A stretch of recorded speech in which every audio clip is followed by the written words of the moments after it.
gosh, it was horrible. When he called me crying, I knew it was bad. Nicole Morgan says her 24-year-old son, Shelton Shell, woke up Wednesday morning to smoke. He said that he woke up, he turned the fan off and he smelled smoke.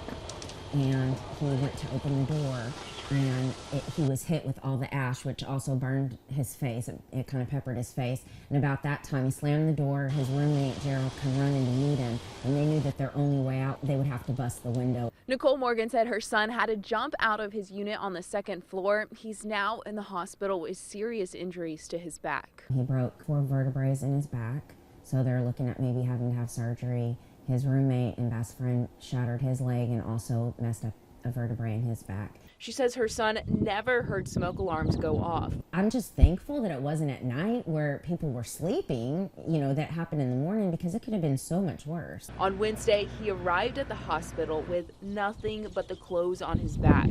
They lost everything. There's nothing left of the building. Now, the 2 hardest working people she knows. He worked so hard for everything that he had, and so did Gerald. Will have to start over. He's going to be able to live with us, but he has nothing, so we're going to have to try to get him everything that he needs. Shelton is still at the hospital on Thursday in a back brace, hoping to avoid surgery. In Sherman, Lauren Rangel, News 12. This is riprap.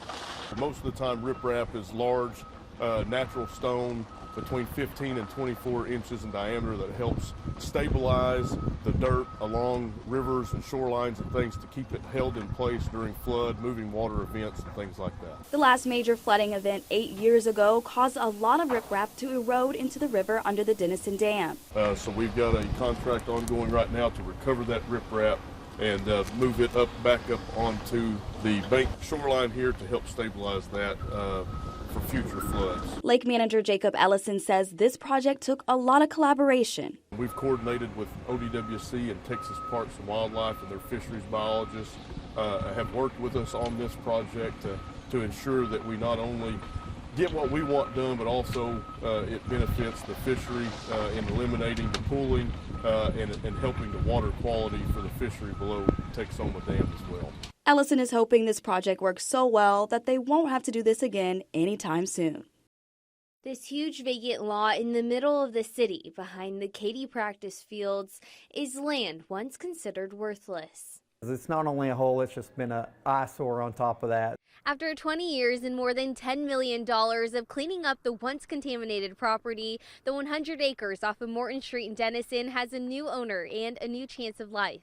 A lot of stuff in there that just slowed the project down. The U.S. Environmental Protection Agency deemed the land, once occupied by a wood-preserving company, an environmental and human health threat. The Katy Industries had to take care of that, had to get that cleaned up. Jonathan Earnhardt of Earnhardt Build acquired the property for about $500,000. We wanted to do a neighborhood concept, which is a new trending thing nationwide, and it's pretty much where you have all kinds of demographics in one neighborhood instead of separating them across town. With plans to build townhomes, apartments, and senior living homes, Denison Development Alliance board member Jared Johnson says more housing is what the growing city needs. Being able to take good property that's right in the heart of town is good for Denison, it's good for development, it's good for the existing taxpayer. As Earnhardt moves to the development and design phase, he says he might add some roads. Link Morton and Crawford from Chick-fil-A all the way to the railroad at Crawford, and that would be a good cut through to downtown, and that would also get retail all along there. Earnhardt hopes to break ground before the end of the year. In Denison, Hannah Gonzalez, News 12. We saw a 3% reduction in the beef cow herd specifically. The Texas summer drought took a toll on the beef industry, from cattle in pastures to meat at your local butcher. It has been so dry, the price of hay is expensive, which is going to in turn run into cost to me. Starting with cattle raisers, the drought reduced the cow's main nutrition source, forage. Whether it be the forage that's on the ground or forage supplemented through hay. The animals need it, and a mature cow consumes over 30 pounds of forage a day. For Grayson County, high hay production carried ranchers and their herds through the summer, despite low grass. The hay production in Grayson County was probably a record. I parked all of my hay equipment because I didn't need the hay. But this is not the case for other parts of Texas or ranchers who don't bale their own hay. Hay's expensive again this year. The lack of forage causes cows to grow slower. We have held cattle back because they're just not to our standard, to where we want them to be. Leaving less supply for local butchers and causing higher prices for you. We are still bringing those products in. It just comes at the rise of beef costs. According to the U.S. Bureau of Labor Statistics, prices for ground beef are over 15% higher today than in 2020. We need some rain to grow the winter forage and put us in better standing with cattle and meat prices come spring. In Grayson County, Erin Pillay, News 12. Those driving through Calera know the pain of the US 69-75 construction. Well, 3.5 years later, that's all come to an end.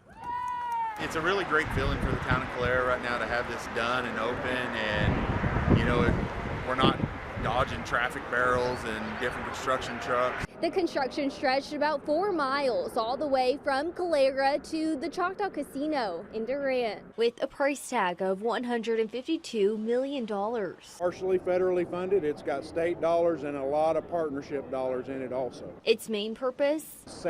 Safety of the traveling public. This was one of our highest accident corridors. Calera Mayor and Fire Chief Brian Norton says since construction started, car crashes decreased by 65%. And our fatality rate's gone down 90%. This improvement will also increase commerce. We have a $2.5 billion economic impact, so it is critical for the customers to come from Dallas and from North Texas and from everywhere up to us to help us grow our economy here. The investment that's represented here is a collaboration between a lot of different governmental entities, including tribal government, state government, local government, with Durant and Calera, and also with federal government. Whether you're just driving through or trying to win big for the weekend, you can now cruise more safely through Bryan County. Reporting, Hannah Gonzalez, News 12.